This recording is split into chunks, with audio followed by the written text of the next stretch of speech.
বন্ধুরা, তোমরা কেমন আছো? আমি ভালো, নিশ্চয়ই আশা করি নিশ্চয়ই তোমরা ভালো আছো। আমিও ভালো আছি। আমি আবার একটা রেসিপি নিয়ে এসেছি, দেখতে থাকো।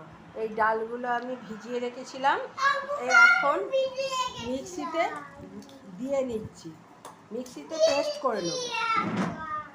এই কাঁচা লঙ্কা রয়েছে, এই কাঁচা লঙ্কা চারটে দিয়ে দিলাম, এর মধ্যে দিয়ে আমি পেস্ট করব।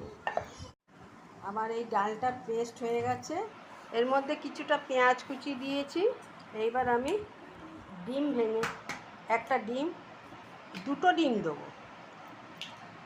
আগে ডিমটা ফেটিয়ে নিলাম এই ডালের সঙ্গে।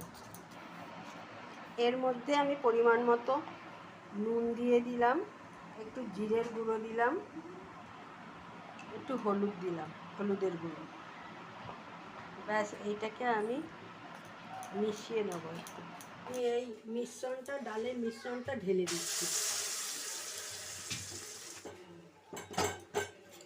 এটা আমি একটু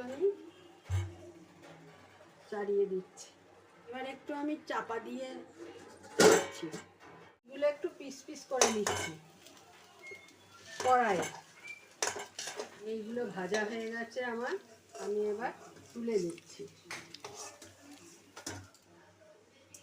এই তেলে তেজপাতা, শুকনো লঙ্কা, এলাচ আর লবঙ্গ ফোড়ন দিয়ে দিলাম। ফোড়নটা হয়ে গেছে, আমি পেঁয়াজ দিয়ে দিচ্ছি। টমেটোগুলো, পেঁয়াজ ভাজা হয়ে গেছে, টমেটোগুলো দিয়ে দিলাম। এক চামচ আদা বাটা দিয়ে দিচ্ছি।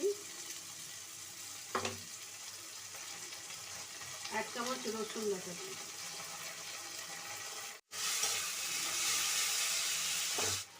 আমি এই গুঁড়ো, জিরের গুঁড়োটা দিচ্ছি, হলুদের গুঁড়ো দিলাম, লঙ্কার গুঁড়ো দিচ্ছি। মশলাটা কষানো হয়ে গেছে। আমি আগে থেকে আলু সেদ্ধ করে রেখেছিলাম, এই আলুগুলো দিয়ে দিচ্ছি। আলুটা দিয়ে কষিয়ে নেব। এবার আমি জল ঢেলে দিচ্ছি, পরিমাণ মতন নুন দিয়ে দিচ্ছি। এবার তরকারিটা ফুটে গেছে, আমি এই বড়াগুলো দিয়ে দিচ্ছি। আমি একটু গরম মশলা ছড়িয়ে দিচ্ছি এর মধ্যে। আমার তরকারিটা হয়ে গেছে বন্ধুরা। এইরকম করে তোমরা বাড়িতে করে খেও। যদি ভালো লাগে আমাকে লাইক করে দিও আর সাবস্ক্রাইব করে দিও।